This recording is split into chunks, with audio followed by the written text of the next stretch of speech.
It is the 200 level, Mike Carpenter in the basement studio on a Wednesday afternoon. We are mere days away from Illinois hosting the number one team in the country, Ohio State, right here in Champaign. And I was trying to think about, okay, in my life, what are the biggest games that I've seen at Memorial Stadium? And they coincide, of course, with the few really good seasons that I've bore witness to. And that would go back to 2001, maybe the Wisconsin homecoming game where Kirk Hittner found Brandon Lloyd for what was ultimately the game-winning touchdown. So an iconic moment there. The Penn State game later that year was another big one where you went 8-1. The Rose Bowl year, you had the back-to-back with Penn State and Wisconsin. In the Bret Bielema era, I think some of the big ones at home, you'd have to go maybe Iowa, Minnesota back-to-back in 2022. You'd have to go with, I don't know, definitely Michigan last year, if that's not at the very top. And USC this year. So already within the last few years, we've been lucky enough to have some big moments at Memorial Stadium at a far higher clip than we're used to, thanks to where you're at as a program. And we're going to talk about kind of how this day coming up on Saturday could be the culmination of a 5-year rebuild, essentially. But it goes beyond rebuild. Rebuild would sound as if you went from bad to just merely, respectable again. It would sort of, I think, diminish to an extent what Bret Bielema and his staff have done since they got here. The fact that you are in this moment and you have this ability on Saturday, if everything goes right, admittedly, to pull off an upset that would go down as one of the best wins in Illinois football history speaks to just how dramatic of a turnaround this has been. So to me, when I use the word rebuild, I feel like that's not quite dramatic enough for what we've seen in the last 5 years. And to think that we've had these moments within just the Bret Bielema era, I'll even go to his first game against Nebraska, the sort of newfound energy at the stadium. I think we will see its apex on Saturday against Ohio State, especially if you can, let's say, go into the fourth quarter with a one-score game and an opportunity to pull off the win. To think that we got here, I don't recall when the Ohio State game was first announced. I know that they usually do the home and away, who you're going to play in conference a couple years in advance. So we knew that this would happen in 2025. We did not know, though, that it would come after a 10-3 season, one which I think was massive for Bret Bielema and the program and the fan base and the psyche of the fan base as well. That we have really turned the page from when's the other shoe going to drop to what the hell, maybe we win this thing. And that is such a far cry from our usual experience, or I should say our former experience as Illini fans for decades. Really, since Makovic left, it was probably, oh, God, how are we going to blow this? I don't have that sense. Even after a 53-point loss is already on your schedule this year, I don't have that sense going into this game Saturday. I have this just kind of surplus amount of ease and excitement for what's about to happen. And that surprises me. It surprises me because all the metrics and all the logic would say that this is not necessarily a game that Illinois has any business being in. But Bret Bielema's history here suggests that somehow, some way, they will find a way to be in this game. And if you were to tell me right now, fourth quarter, one-score game, 60,000 people, orange-clad, going nuts in Memorial Stadium on what looks to be a absolutely picture-perfect day in Central Illinois, I'm good to start there. I mean, we could talk about a win and the possibility, however slim that may be. But to find yourselves in that position would be big in and of itself. And what happens from there is gravy. That might sound as if I'm sort of acquiescing myself to this idea that there's no way Illinois is going to win. I don't think that's true. I think if these two teams played 10 times at Memorial Stadium with these two teams, Illinois would get one, and they might get two. And I'm seeing a lot of places pin the odds somewhere around, 15 to 20%, with 20 maybe being on the high end. And I'd say, that's probably right. But it's not zero. And I was reminded with the USC game in Illinois. I was reminded last week with what UCLA did to Penn State, which was a far bigger upset. These things happen. These things do happen in football. And the fact that Bret Bielema has you in a position to say, what the heck? is such a dramatic change of course mentally as a fan from what I was so used to for the first 30 years of my life.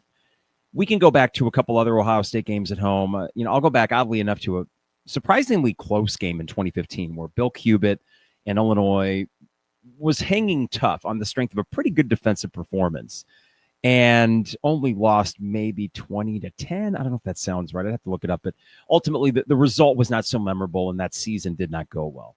But there were no designs going into that game of winning. It was, well, just don't get blown out, and they didn't get blown out. I can go back to the Ron Zook era, and while there was the win at Ohio State in 2007, the games at home in 2008 and 2009, and especially in 2011 when he had striped the stadium and Luke Fickell in town, and you could not muster more than, I think, 6 or 7 points in that game. Those were all just sort of boring, nothing really exciting happened games. I don't think that's going to be the case Saturday. And while I can't sit here, and I won't sit here and predict Illinois to win, I get the feeling there's going to be moments, and I get the feeling that Luke Altmaier is going to make big plays, and I get the feeling that somehow, some way, this defense, even though I don't trust him, is going to be good enough to keep this from getting way out of hand. And the bigger thing I'm going to be looking at, though, and you know me, I go macro. The bigger thing is going to be the whole atmosphere and environment around the stadium, inside of it, outside of it, before and after the game. And soaking in, to an extent, just the fact that we are here. If I were an Ohio State fan or Michigan fan, I'd be disappointed if this, what we're about to witness and experience on Saturday, was the culmination of our football program. But you know what? We aren't Ohio State and we aren't Michigan historically. We're Illinois. And I accept that. And I'm okay with that. I'm proud of it, if you will, because, as a Yankees fan, it'd be way too easy if I was a Yankees fan and a Michigan football fan and, just pick and choose all of the teams that are perennial traditional winners. But no, it's okay to admit that as an Illinois fan, this is a huge deal for us. And I think people recognize that. I think they know it. I think that while there will be 60,000 people in the stadium, there's going to be probably just that many outside of it and around the lots watching it on TVs and waiting for the fireworks sounds to go off, hoping that Luke Altmaier and the offense string together some touchdown drives and make this a really exciting game. And I didn't get to experience tailgate in the 80s, and I didn't get to experience, even the Makovic era, which I know didn't have quite the same buzz as the Mike White one did, despite the success. But I did get to experience Michigan in 2000, which, of course, the game did not go well, but ultimately that showed me just how awesome it can be around and inside of the stadium, that I feel like this is going to be not all that dissimilar from it. Maybe the 11 a.m. tip or kickoff doesn't help in terms of how much buzz will be had. People will really have to drink really hard and really fast before, if that's what we're going to accomplish. But I do think, having seen what it was like around the USC game, and that was after a 53-point loss, people still went in that stadium, and they made it an environment that was a true home field advantage. This is a true, what the hell, let's just go out there and ball kind of game. And when you remove the pressure, when it can be both high stakes and also low pressure, which is what this kind of feels like for Illinois, high stakes, low pressure, that is such an awesome position to be in. I would imagine the team feels that to an extent as well. They aren't going to be saying it in the Smith Performance Center this week. Well, guys, 1 out of 10 times we might beat Ohio State. That cannot be the conversation that they have inside of there. But I think they all know inside that this is going to take a really strong effort, and probably some mistakes on Ohio State's end, mistakes that they haven't made this year so far. They're really good. But you're here, and you have a shot. And I'm not going to compare last year's Citrus Bowl to this, because South Carolina clearly is not Ohio State. They're struggling this year. Maybe they were slightly overrated last year. We were slightly underrated. But I remember waking up in Orlando that day and thinking, well, what the hell? What if we won this? What if this actually happened, and how good would that feel? And before I get to the sponsors, let's just do that exercise right now. Imagine if it's 2:30 p.m. on Saturday. Well, let's be more realistic, 2:55, knowing these games go 4 freaking hours. And you walk outside the stadium, and you're getting back to your tailgate, and you got the smile plastered across your face. and you're high-fiving, maybe even hugging random strangers on the way back to your tailgate spot because Illinois just pulled off a 34-31 upset victory at home, national television, talk of college football. Can you imagine for a second the feeling that you would have if this were to come to pass? And as I say that, it's not impossible. It might not be likely, but it's not impossible. And I wouldn't be saying that if it weren't year 5 under Bielema and he hadn't won big games at home and he hadn't changed the mindset for me and many other fans that, no, we are not doomed to mediocrity all the way to bad footballdom, if such a thing exists. We are not doomed to that. There's not hexes or jinxes or curses against this program. We've just not been good, and now we are good. Why not be great?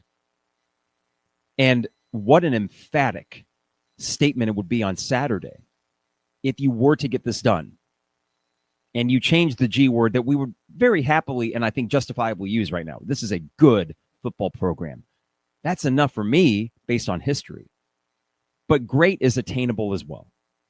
And this would take a step that you took one last year with Michigan at home. I know they didn't have a quarterback and all that, but that was still a name program, and that was the highest stakes for Bielema in his highest stakes season so far. And they passed that test, and they passed Kansas, and they passed Citrus Bowl, and they passed USC this year. And all of these I view like steps upwards to a new level. You know, gradually we're graduating as fans our expectations from, well, let's just make a bowl game to, hey, let's compete for bigger things than that.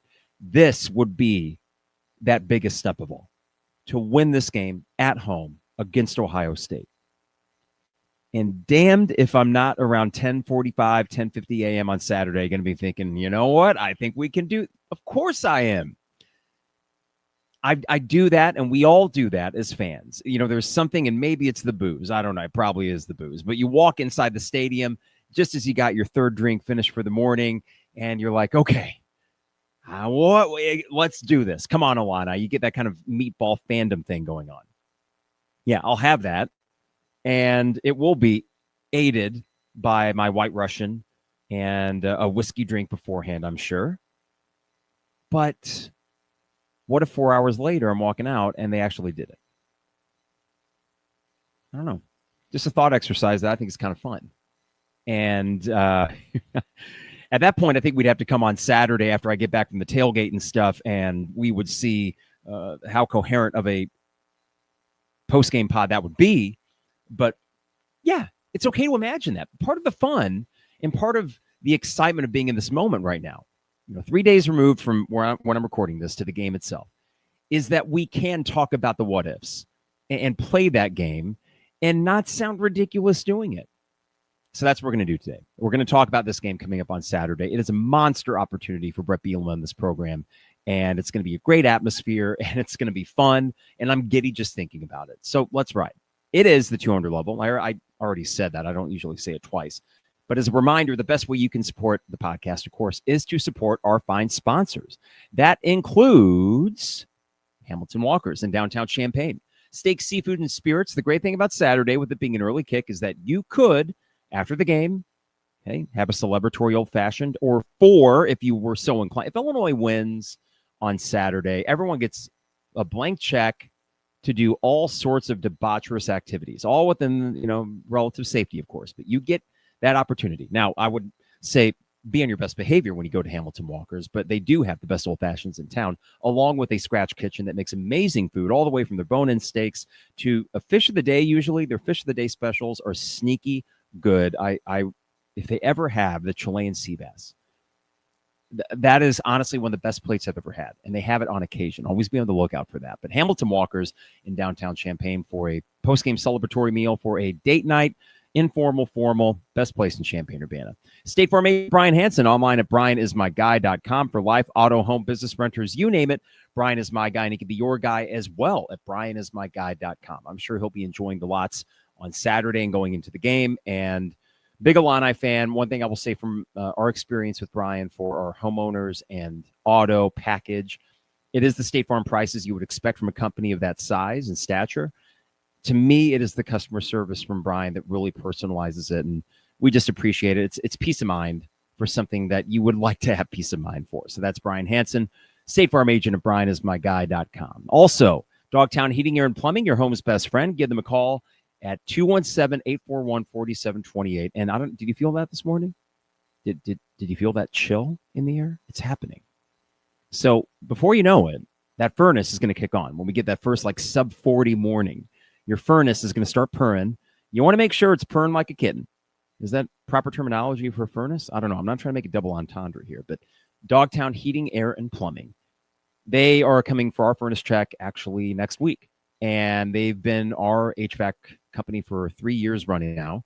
And our system, which is about 15 years old, has been running great. So we appreciate their service. And that's 217-841-4728 for Dogtown Heating, Air, and Plumbing.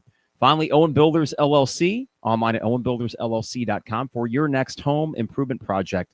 Check out a gallery of their work online at owenbuildersllc.com. Luke, big Illini fan. Him and his staff, excellent at what they do. And what really sets them apart is their communication. They're very quick, which you cannot always get from contractors. It's a hard job. I understand that. But you also want to know when they're coming and what the timeline is. And that is one thing that Luke and his staff do that kind of sets them apart. That's owenbuildersllc.com. Best way you can support us, of course, support the sponsors. Champagne Showers Podcast Network, appreciate them as well. Got a couple of people in the comments and got some people tuning in. I know Cubs fans might not be, because you got to play a baseball game to worry about, and I got one later this evening as well. Yankees hoping to stay alive against the Blue Jays after a dramatic Game 3 victory. But thank you for those that are tuning in, and for those that are listening after the fact, watching after the fact, getting ready for Saturday. I don't try to do this too much, but every now and then I'm not above a little bit of remember when. And for a second, I was just going to go back to 2007. Juice Williams is going to be the guest of honor, and he'll do the siren thing. I think he's the honorary captain on Saturday, which is, of course, perfect timing. That makes sense. I was a junior at the University of Illinois during the Rose Bowl year, and I remember distinctly waking up the morning of November 10th, 2007, and I had just turned 21 3 weeks before. It was a chilly but not cold day. It was a pretty nice fall day in Champaign-Urbana. I go to the CVS in Urbana, and I'm starting to exercise my I'm 21. I can go into the liquor section and kind of peruse around, maybe try something new. Of course, I didn't get anything new. I got the same thing I always got, which was Captain Morgan and mixed well Diet Coke, easy peasy. To me, it's like ordering a chicken fajita dinner when you go to a Mexican restaurant. I could look around the menu all I wanted, but I know what's good and what I know is going to work for me. So I'm in line, and I distinctly recall this. I don't know why this hit me when I was in line at the CVS. But I just thought to myself, I didn't say it out loud, I just thought it, I think Illinois is going to win today. Weird. Like, I just felt very calm. This might have been 1 p.m. because it was a 2:30 kick. ABC. They were ranked number 1. Illinois was still unranked. But the week before, we went into Minnesota, and Minnesota was not good. Now, granted, they beat you the next year because Ron Zook's going to Ron Zook. But Tim Brewster was a first-year coach at Minnesota. They weren't very good, but you ran all over them. I mean, I think it was a 44-17 win. And you would kind of weather the storm of a mid-season slump at Iowa, Michigan at home. You lost both of those. But then you beat Ball State. You're bowl eligible, 6-3. You beat Minnesota, smoke them. You're 7-3. It just seemed like in Jim Tressel's tenure at Ohio State, even when they were number 1 or top 5, they were not unbeatable. Well, they scored within the first minute of that game. and Jay Lehman recounted that when he was talking to Jeremy earlier this week. Ohio State came out and, boom, scored, and you're thinking, oh, boy, okay, they are, in fact, number 1. Got it. But then Illinois went right back on a Daniel Dufresne run, and it was like a 75-yarder. He fumbled. They called him down, though, and they didn't review it or any of that. So there was a break early, and then we punch it in, tie game.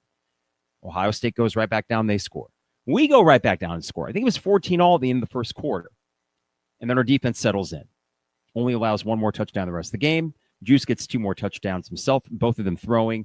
and then the most beautiful 8-minute drive you'll ever see, including the 4th down conversion where Juice kept it, converted the 1st down, did not give the ball back to Ohio State.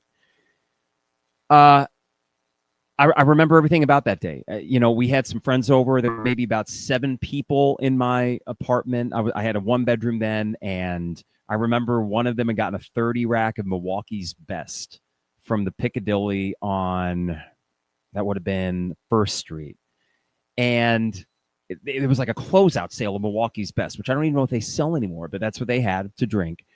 And I had a few of my Captain Diets, and I just remember standing up the entire second half, and this was a furnished apartment and one of those kind of cheap, almost plywoody, but laminated kitchen tables. And I just kind of had my drink there, and I'm pacing around because while I was nervous, but also really optimistic during that second half, because Illinois, if you recall, was in control of that game. That's what made it not just an upset, but holy crap, like, what if we've turned the corner? What if this is a really good program under Ron Zook? Well, we know how it all ended, but that does not take away the Rose Bowl season, and it doesn't take away that night, which was a special night in Illinois football history. It was one of 2 times in my tenure at Illinois that we rushed the alma mater. I said we, the general we, the U of I students that are like, hey, we got to do something. Your bones are about to just jump out of your skin. You got to let it out. Everyone's probably good and liquored up a little bit. What are we going to do? We're going to rush the alma mater. We did that when Obama won, too, because we were seniors the fall of 2008 when that happened. So that's what we did. I remember my mom and dad, they went to a family birthday thing for one of my cousins or something, and which I guess I just got out of because I'm a college student. I'm like, nah.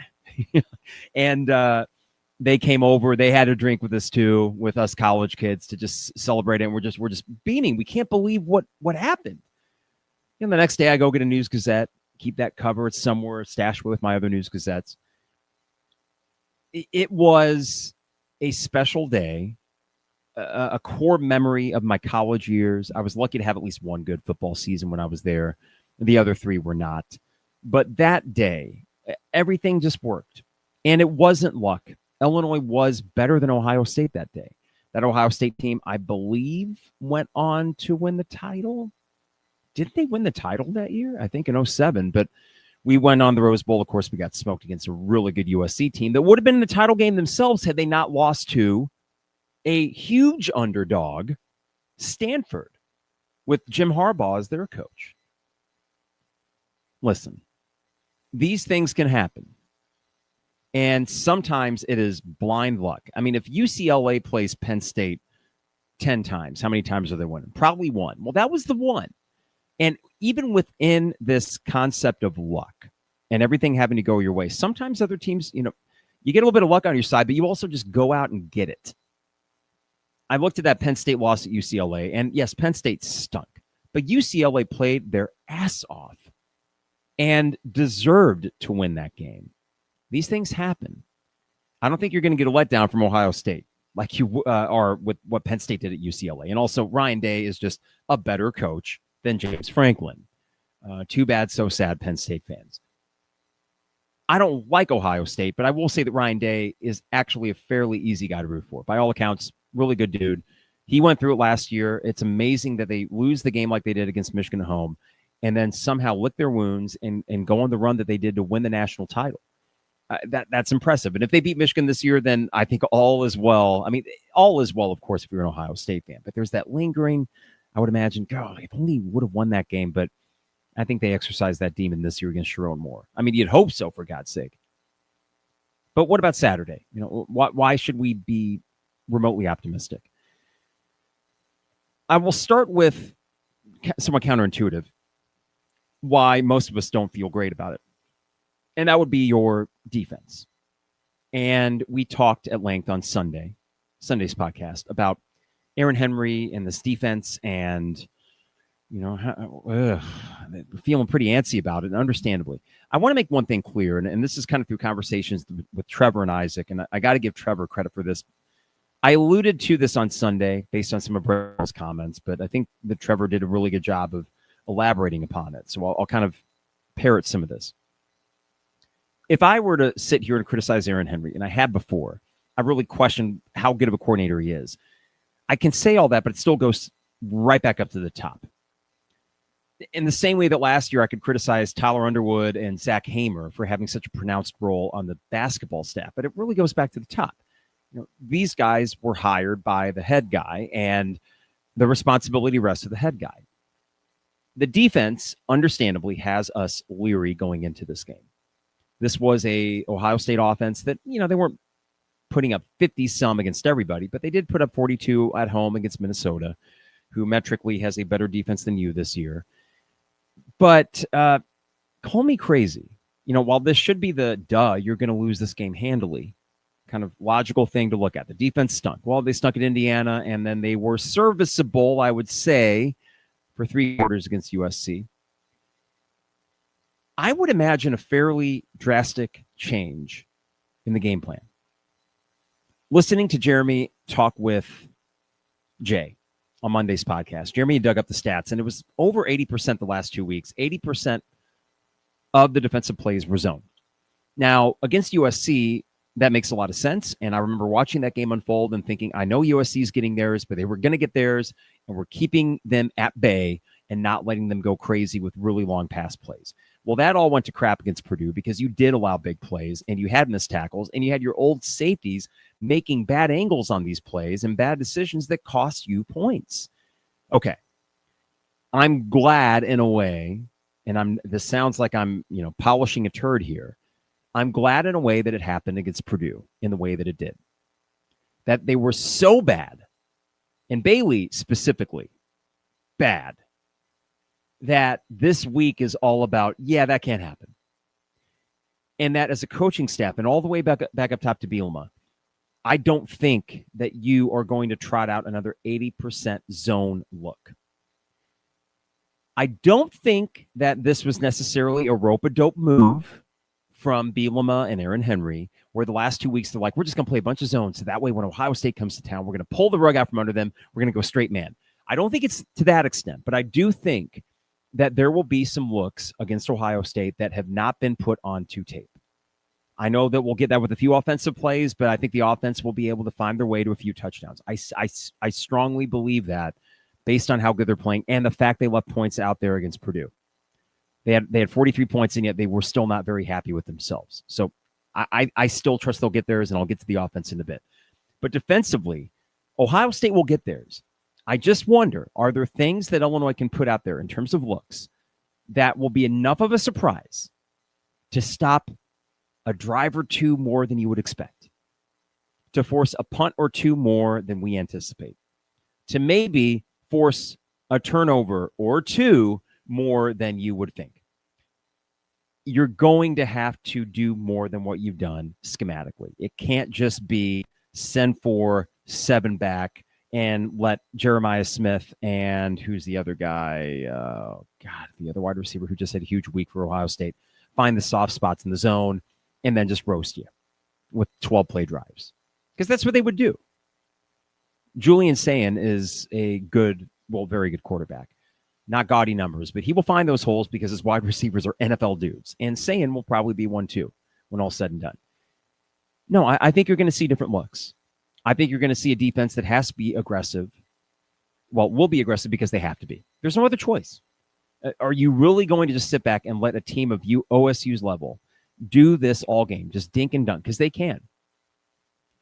And furthermore, whatever happens at the defense, you need to do something to allow your front to get to the quarterback, or at least pressure the quarterback. It didn't happen against Purdue. It was a good game plan by Purdue's offensive coordinator to say, we are going to negate the best part of Illinois' defense, which is still the front. It's not dominant, but it's a good enough front. We saw with Angelo McCollum, and you're starting to see depth with him and Joe Barna. You know that James Thompson's good. Kurt Neal's good. Leon Lowry is good off the edge, and so is, of course, Gabe Akis, who's, I know his stats are not gaudy, but he's still one of the best in the Big Ten, statistically speaking, and the eye test. So how can you give them time to make a difference? And this is where that risk-reward kind of calculus comes into play here. And I feel like you got to up the risk ante a little bit, and you got to go more, man. And you got to say, Jaheim Clark, trial by fire, kid. You're going to have to go man on Jeremiah Smith once every 3 downs And that's when we're going to try to dial up the pressure on a 1st and long or a 3rd and long, right? Maybe on a 2nd down, that's where you're kind of in this weird no man's land where you don't want to be too aggressive because that's usually the down where they could queue up run or pass and you could get burned on it. But I could see that being the case where you go more aggressive and it could bite you. It could be something that you just, by the end of the game, Ohio State puts up 42 points and you just shrug your shoulders and you say, well, they tried everything. It's a personnel thing. And that would be disheartening to an extent, but less so given the opponent that you're playing. But oddly enough, as bad as the defense has been, and I don't have logic to really dictate this, but past precedent with Bret Bielema, often after their worst performances, they put on one of their best. I don't know what best looks like for this defense, and I don't know if best for this defense is good enough Saturday. But I do think it will be a much improved performance simply because it has to be. And I know that sounds exactly like a quote that Aaron Henry had last year. He said, our defense is going to be better. Why? Because they have to be. Well, they were. I don't know what the hell's happened this year. And even if you throw the Indiana game out, the last 2 games have not left you feeling great about it. But I will do this one more week, and it might be a fool's errand on my part. Indiana and USC have 2 of the best quarterbacks in the game. Purdue, I can't excuse the yardage you gave up. But you better hope, and this is what I'm hoping, that the Purdue game was your worst defensive performance. Even more so than Indiana, because at least Indiana is well coached. Well, not that Barry Odom's not, but super well coached. They have an NFL quarterback, all that kind of stuff. I just feel like if you were at a 5 out of 10 last week defensively, you could get up to an 8 out of 10. How many points does that mean you allow? I don't know. You are not going to shut them out. You are not going to hold them to 14. Can you hold them to 27? Can you hold them to 31? I mean, is that not reasonable? Now, you might be asking yourself, wait a second. This Ohio State team has given up 25 points all season long. So if they get 31 or 27, this is game over. What are you talking about? Guys, this is not going to be a 14-10 game. I know what Ohio State's defense has done. They might be one of the best defenses in recent college football history. I'm buying Luke Altmaier, and I know we all are, and I know even some of you would say, hey, I buy Luke Altmaier. I just don't trust him against this defense with these skill players that are good, but not Ohio State good. I would understand all that. But Luke is a gamer. Illini and Luke just have this simpatico going, this synergistic relationship right now where they just seem to know how to bring the best out of each other and the best out of the players around them. You're also coming off a week where the offensive line, talk about, they kind of laid a clunker run blocking wise against Purdue. I bet they come out and they actually make some holes against Ohio State. I know it sounds crazy, but I've seen it done before where they follow a weak performance with a good one. Good. Get the bad performance or bad run blocking out of the way last week and come out a little bit more energized. By the way, real quick about the run blocking. Isaac did a rewatch of the game today, sent a picture of a play where the run blocking was phenomenal. They made a big hole for Caden Fagan. Guess where Caden did not run? He didn't run to the open hole. So it can happen both ways. Khalil certainly look better, and he will get more carries going forward. And I think Caden's still a big part of this team. I like Caden a lot and not trying to crap on him there, but there were some holes that running backs missed. So I understand that Ohio State's only given up 25 points all year. How in the heck can I sit here and say that Illinois is going to get 24, 27, or 28? I don't know. I trust Luke Altmaier. I trust Barry Lunny. I trust them at home, where offensively they've been really good at home. If you look at some of the games that maybe weren't so great last year, it was at Oregon, it was at Indiana this year. These are road games against great teams, at Penn State. But really at home, at Minnesota at home last year, your offense was okay. They weren't really why you lost the game, but they didn't help. But I don't know, man. They're on a heater right now. So I am buying their ability to score some touchdowns. You have to get creative, and you're going to have to see some plays that we haven't seen before, because there's probably going to be one touchdown at least that will come from a, whoa, where did that play come from? Because I don't know if just straight up you can line up your guys against theirs and say, we're going to score 28 points. No, of course, you're going to have to get creative with it. I trust that they will. So I sit here, and it might sound batty and completely against logic, but yes, I think Illinois is going to get theirs point-wise. So what are we working towards here? Like if Illinois were to pull off the upset, the 1 in 10 or 2 in 10 chance, what would a margin of victory look like? Well, it looks small. There's no world, despite what happened with one game that I did on College Football 26 last night, where I won 31-10. I was on All-American mode. Okay, in fairness, I was on All-American mode. Here's the thing, though. Sometimes I defensively just simulate. I hate playing defense on that game. I suck at it. And I'm pretty good with offense. And I'm 31-10. That's not going to happen. But is there not a world where you can envision 31-28? Is that ludicrous? I don't think so. Listen, I'm going to say one thing that I said before the USC game. If this game were at Ohio State, there's no chance. There's not, and that's okay. Kind of knew the same going into Oregon last year. They were number 1 at the time. No, this is not a game that you would win on the road. But you weren't on the road. You're at home. You've been pretty good at home. And I don't see any reason for that to stop against Ohio State. Ohio State, they've been on the road once. They went to Washington, which is a tough place to play, and they really nullified the talents of, is it DeMond Williams, I think, their quarterback. They held them to 6 points. Yes, this is an extremely good. This is an elite defense. But I still, gun to the head, if we're doing that hypothetical, which I know is very violent, I would say Illinois will find their way to get theirs. It's just a question of how much. But 31-28, is that not reasonable if an upset were to be sprung? I think it's fairly reasonable. Now, what do I actually expect to happen? Well, I do think Illinois will have a hard time running the ball, which will mean that you might get a couple touchdowns from explosive plays. But I just don't know if Illinois is going to be able to do the run-pass balance that Barry Lunny so likes to do based on what we saw at Purdue last week. The USC game was very encouraging from the run game perspective, but if you cannot run, I worry about sustaining drives. Therefore, I worry about the defense being on the field too much. So my head says, yeah, Ohio State wins by 10, 34-24. You walk out and you say, damn, like if this, that, or the other would have went different, maybe you have a chance to win late. But I do feel like the way this game probably goes is you'll walk out of the stadium and say, that's the number 1 team in the country. And we're good, but that's the number 1 team in the country. Could you live with that? I mean, I could live with that and think, all right, bye week, which is much needed for this team. And we're going to talk in a second about the rest of the schedule. But yeah, I could live with that. And it would not change how I feel about this team. Could it get worse? Sure, it could. And then we would talk a little bit more about, well, going the rest of the year, even if there are winnable games, just how bad is this defense, for example? I mean, that would be a conversation I do worry about having if this gets away from Illinois, because I don't think it's going to be on account of Luke Altmaier and Barry Lunny. That would very much surprise me. One more thing, too, and I'm not just trying to put the proverbial cup on. Ohio State could be a team that literally goes 14-0. Or I guess it'd be 15 when all said and done. They could. Their schedule is very easy. They play Penn State at home. Okay, well, they got that, please. Not like Big Game James that have anything to say about it, but they will win that game easily. Okay.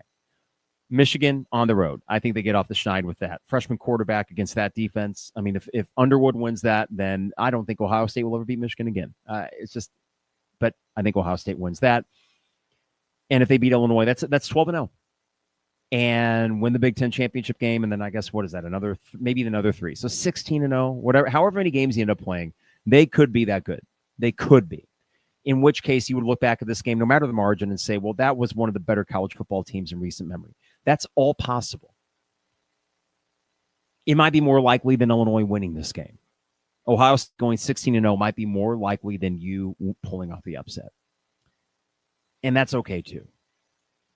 What I just don't want to see is something that would make me alarmed as to the rest of the season. And that's hard to extrapolate when you play a team as good as Ohio State sometimes. Like, what does that mean against Rutgers? What does that mean against Maryland? Might not mean anything.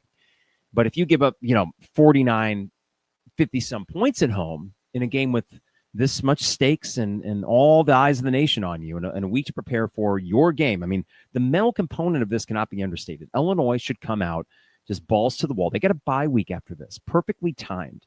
This is going to be all hands on deck, Throw it all out there. And for Ohio State, it's just another week to survive.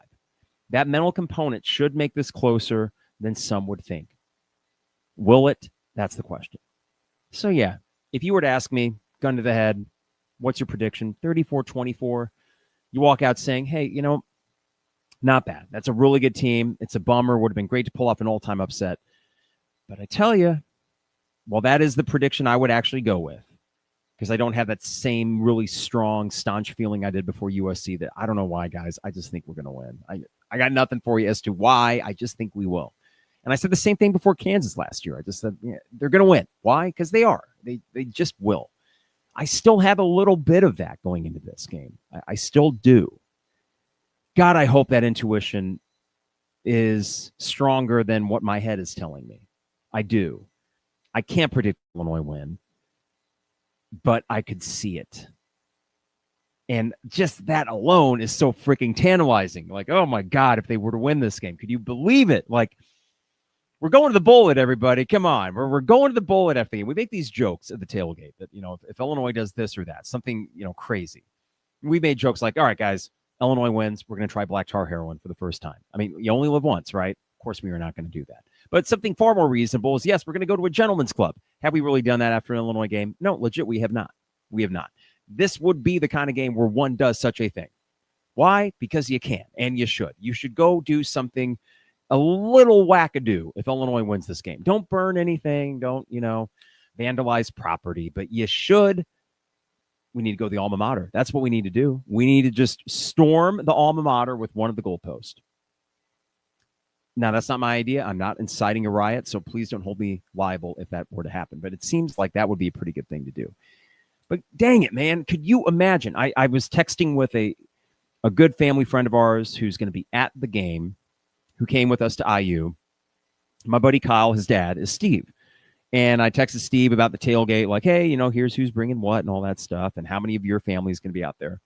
And he sent me the clip from the 83 game against Ohio State, where they were ranked, I think, third or something like that, and Illinois was 16th. It was the Rose Bowl year, but you beat them at home. You beat Michigan at home. But that was the Thomas Rooks run to close that thing out, and it's an iconic Illinois moment. So the video of that is on YouTube with the Channel 3 newscast, and it was really cool to watch. And he says, that's the vibe that I have for Saturday. That's how he's feeling. And I'm sure that game, Illinois was not a 14.5-point underdog. I bet that it was actually somewhat expected, with them being on the upswing that they were, that they could pull that off. There's not a lot of that right now. But doggone it, I cannot shake that intuition. And I'm thinking to myself, wait a second, am I just drinking the Kool-Aid so much because I want to will this into existence, or do I genuinely have an intuition that this could happen? And I really do genuinely think, what the hell? It could happen. You got Luke Altmaier, guy. Let's not sleep on the fact you got a dude. And dudes have moments. Luke has had moments here. I'll throw at Nebraska last year as a moment for Luke. I will throw USC this year as a moment for Luke. He's been so consistent. Man, what if you're in a game where you have the ball and it's in his hands?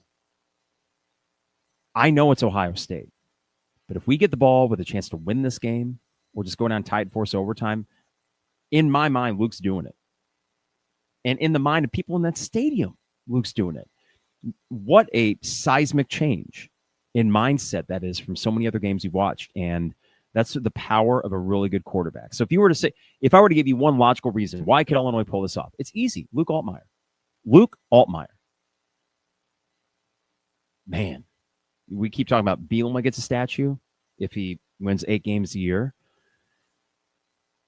Luke Altmaier wins a game like this. I mean, listen, I love Juice Williams. I love Kirk Kittner. Nah, Luke. And Kirk Kittner won a Big Ten championship. Okay. And Juice was part of a Rose Bowl team. But if Luke wins this, you're starting to talk college football playoff. Seriously. Like, you were talking that. You were not just in the discussion, but you would be in any bracket that was made if you beat Ohio State. Luke Altmaier would probably not be in Heisman conversations. The Indiana game would not allow for that, and that's okay. But all of a sudden, you are really sort of solidifying his legacy as best Illini quarterback ever.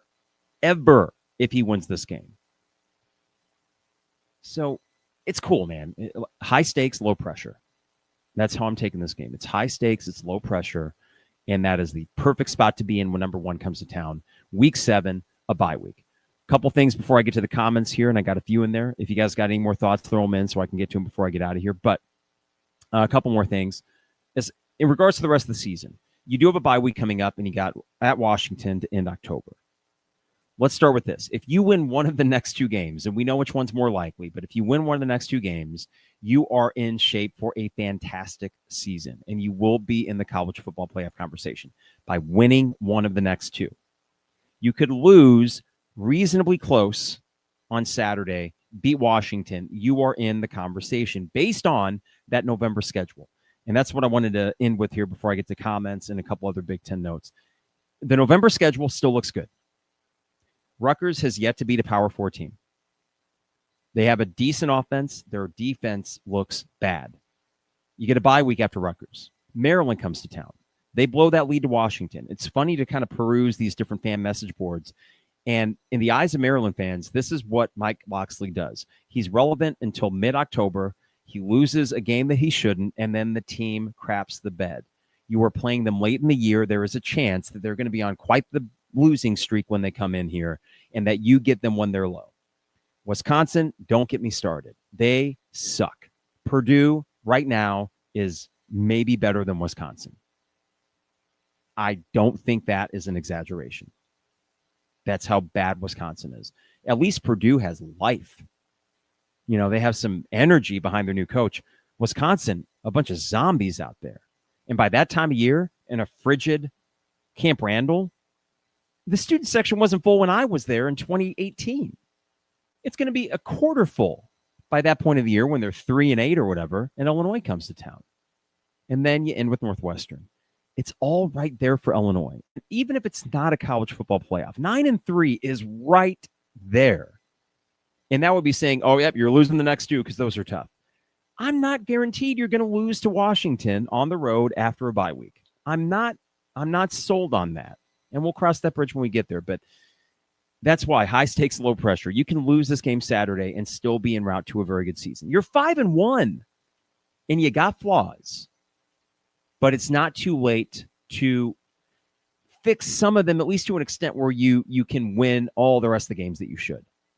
And yes, those last 4 games of the year should be win, win, win, win. And if any of them were not, it'd be a bad loss. I mean, what's the closest spread going to be in the November games? Barring injury or something, you're looking at the closest spread in those games maybe being 6.5. Illinois favorites in every one. So high stakes, low pressure. But god dang it, just go beat Ohio State. Can you imagine? Great day of football coming up. Great day of football coming up on Saturday. You have, let's see here, at 2:30, you have Oregon hosting Indiana. Awesome game. Kurt Cignetti, the coaching unicorn, but so is Dan Lanning and what he's done. He's a young guy. And Oregon, yes, they got the resources, but Lanning is an exceptional coach. I think Oregon probably wins just based on that superior talent. I think ultimately that's good enough for one more big play and one more touchdown, and they win a great football game, 31-24, something like that. Michigan at USC intrigues me. And who are we rooting for? Well, I think USC, right? I mean, you want that win. You want the Duke win to age well. Well, the Duke win is aging well. They look good, and their schedule is pretty light going forward. So they're going to do their thing. You get USC to do their thing to the tune of 9-3 or maybe 10-2. All of a sudden, that win ages well. Now, USC, even with that head-to-head against them, depending on how things shake out, might still vault you in any college football playoff at large discussion, which here I am mentioning that. I'm sorry. I will withhold the CFP discussion until after Saturday if they were to win. But no, I think that would be something that you want USC to beat Michigan, and I think we kind of do anyways. No offense to Michigan, but one thing us and Ohio State fans can agree upon. But the funny thing is, one thing us and Michigan fans could probably agree upon is we don't like Ohio State either. Really fun day ahead, though. Penn State hosting Northwestern. The spread's 21.5. Are you kidding me? If I could bet on Northwestern in the state of Illinois, I would bet on them to cover that spread. Not to overreact, but you don't talk about a hangover game. I would be shocked if Penn State came out and smoked Northwestern. I don't see that happening. there is going to be a hangover from what just happened at UCLA. I guarantee it. So I don't think Penn State's going to go 5-7. And I think they're going to beat Northwestern, but they're going to do it in a very uninspiring way. So it's a fun day of football ahead, and I like that. Just, oh, God, if you tell me Illinois wins and I get to go out and then flip on the Indiana-Oregon game, have my cigar, have a beverage, and just sort of sit and soak in a perfect 5-star weather day in Champaign-Urbana after an Illinois win. Guys, if heaven on earth existed, that would be it. I mean, Michigan last year was a perfect day. I'm not going to compare it to my wedding day. I'm not going to compare it to being on stage with the Foo Fighters and, like all these different things. Life is full of great days. If you're lucky, that was a 5-star day last year when we beat Michigan. This would be that, and you ramp it up a little bit. If such a thing as a 6-star day existed, that's what it would be if Illinois wins on Saturday. If I sound giddy today, it's because the possibility of this happening is just too delicious to not get excited about. Too delicious. So that's all I got for today, because otherwise my head may explode with excitement. Last thing, it does sound like UNC, they're trying to find a just cause reason to get rid of Bill Belichick. Speaking of delicious, what a deliciously funny way for him to go out. A guy that was always a curmudgeon. Yes, a genius NFL coach. But man, talk about just crapping on your legacy. And for what? For a 24-year-old dame. Bill, I thought you were smarter than that, man. UNC thought they were smarter than that too. And there was one Illinois recruit whose name escapes me, an offensive lineman that went to UNC. Don't worry, guys. He'll come back here. Bret will say, you made a mistake, pal. You signed with him. You thought Bill Belichick. No. You got a home here. We're going to need him. We're going to need some more offensive line depth anyway next year. So just enjoy. You listen, you look around. It's not about enjoying other people's miseries, but it's a good way to contextualize, hey, we're doing all right. In the midst of all this madness and silliness, Illinois football is doing pretty darn good. Last thing. This is a stat that's been thrown around the last week. I didn't mention it last podcast on Sunday. In the last 19 games, Illinois is 15-4. And I thought about my life following Illinois football. And I can't include the Makovic era, even though I was alive, but I was not actively following them then. Yeah, it's the best stretch of Illinois football in my lifetime. I am not going to take that for granted. I'm not. And I know you guys aren't either. It's a great position to be in when you win games and you can be critical of, man, I wish that facet were better. I wish they improved this so they can achieve even more. But damned if I'm not enjoying this ride and enjoying the fact that falls are full and happy and the sun hits a little bit better when you got a 5-1 football team. One more quick correction, too, in the comments on Sunday's pod, and whoever did it, forgive me for not having the name at the ready, but they had a good point. I had said on Sunday's pod that Ron Turner started 5-1 once the Sugar Bowl year. I said Ron Zook didn't. That's false. Ron Zook did twice. They were 5-1 the Rose Bowl year, and they were 6-0, of course, his last year. That didn't end well. I don't foresee this team having the same fate as 2011. But yeah, that is a major blunder on my part. And I pride myself in remembering this stuff. I'm not some human media guide, but darn it, that's my mistake. So thank you for that person who corrected me on YouTube. The name is not with me right now, but I appreciate you getting that correction in there. So have a great day Saturday. It's a big one. Wait, hold on. I'm sorry. My mind is abuzz. I got some comments real quick here. Let's see here. From Ben, if we win, will you dye your mohawk orange and blue? Ben, I won't, but I might go to the bullet. That much I can tell you. From Anthony, if UCLA can beat Penn State, it wouldn't be that shocking for Illinois beating Ohio State. College football is crazy. Anthony, I know it might sound like an easy out here, but yes, just the nature of football. It is a weird game. I think it was Norm Macdonald that said when it came to sports betting, and he was a notorious gambler, that he hated betting on football because just the simple fact it is an oblong ball. It's not a round ball. It bounces weird directions. Weird things happen. Football can be weird like that. That is not always what you want to fall back on as to why is my team going to win? That's a weird game. I kind of said that before the USC game. Why is Illinois going to win? I don't know. This is a weird game. Well, they did. And it was a weird game, but also Illinois looked pretty good doing it. So I think two things can be true at the same time. It can be a weird game on Saturday in your favor, and you can also just play your best game yet, and you're going to have a chance. If you do that, you will have a chance to win. I don't see Illinois playing their A-plus game and this being a blowout.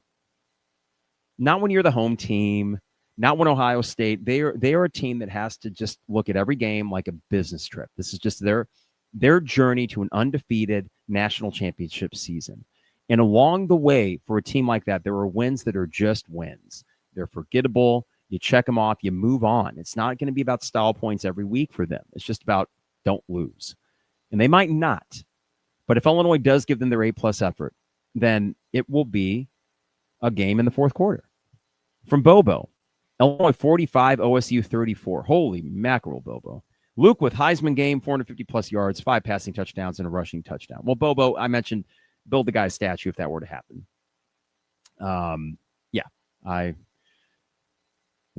My head would explode. I think I would probably, there'd be I'd tinkle a little bit in my pants if that happened. How's that? I would try not to, but I think everybody would there'd be this sort of like mass tinkle event in Memorial Stadium, and it would all be in good fun. Nothing crazy, just that much excitement would be had. I damn near fainted, and it sounds crazy, after that field goal went through for David Wano. I was such a nervous wreck on that final drive. I felt like Luke was going to do it, but you never know. Was there going to be a fumble or something like that? And then it went through, jubilation. I put my hands on this sort of seat cover in front of me, and I put my head down to breathe, and then all the blood rushed to my head. So, yes, mass tinkle event incoming at Memorial Stadium. That'd be amazing. And a 450-yard performance from Luke would certainly warrant that tinklage. Also from Anthony, quite the difference to carry that. I wonder if it was that in regards to, and that's Anthony, I forget what that might have been in regards to. That's my bad on that. From Czar, we have Altmaier, but we also have Aaron Henry. One more thing about that point, Czar. I'm going to try to focus my ire on the defense more towards the man at the top. Aaron Henry is not going to turn down a defensive coordinator position, right? You get that opportunity, you take it. He did. He's struggling. Okay. I do think, though, that this is a game and a week in which Bret Bielema had to be involved, and I assume he was. And I would expect some changes schematically. And I think you're going to see more man-to-man because you have to. And I think you're going to see more aggression because you have to. And you're going to probably still go 60+% zone, and that's fine. But you're going to have to pick your spots here, and that's okay. You're going to have to pick your spots, and you might get burned once or twice, but it's just part of the calculus that you have to make. If you're going to spring the upset, it can't just be sit back all day against Ohio State, because they would pick you apart. I know that USC's offense is better metrics-wise, but I also think they're probably more prone to mistakes, and they made a couple against you. Ohio State, I would be surprised if they make any mistakes unless you force them to, and that's the risk you run. But I do not predict an Illinois win, but what if? My head says we lose by 10, and my gut says, I don't know. So whatever happens, I hope you have a great Saturday at the stadium. Before I get out of here, just got to remind you that we are brought to you by our sponsors, Hamilton Walkers in downtown Champaign, steak, seafood, and spirits for a post-game celebratory meal, perhaps for a date night, for informal, formal dinners alike. Hamilton Walkers in downtown Champaign. State Farm agent Brian Hansen, life, auto, home, business renters, whatever your insurance needs, visit online at brianismyguy.com. Also, Dogtown Heating, Air, and Plumbing, your home's best friend. Give them a call at 217-841-4728 and get that furnace check scheduled at Dogtown Heating, Air, and Plumbing. And finally, Owen Builders LLC for your next home improvement project. Check out a gallery of their work online and get a free quote while you're there at owenbuildersllc.com. Thank you all for tuning in. Not sure where the Cubs game is right now. Let's check and see here. Good luck to the Cubs. I would love to see that series continue. And they're up 4-1. Damn, there we go, Cubbies. And the Tigers are going to take that to Game 5. So, worlds colliding, baseball and football at the same time. If you tell me that this weekend I could get an Illinois win and the Yankees in the ALCS, I'm a happy guy. But I'll say this right now, and I know my dad would probably disagree. He wants to see the Yankees win a World Series. I'm going to actually ask him this tonight. Illinois beating number 1 Ohio State or the Yankees making the ALCS? I think we're both picking Illinois beating Ohio State, right? And you guys would be like, you freaking Yankee fans, with those championships, you guys can spare a pennant. Let Illinois beat Ohio State. Yes, I will go on record and let you know I would prefer Illinois to beat Ohio State if given the choice over the Yankees making the ALCS. Of course I would, because it would be that historic and monumental. Why the hell not? Let's get nuts, as the title of this podcast suggests. So have a great Saturday, everybody. Enjoy your time at the stadium on what looks to be a 5-star day. Weather-wise, let's make it a 5-star day all around. We'll be back Sunday. It is the 200 level.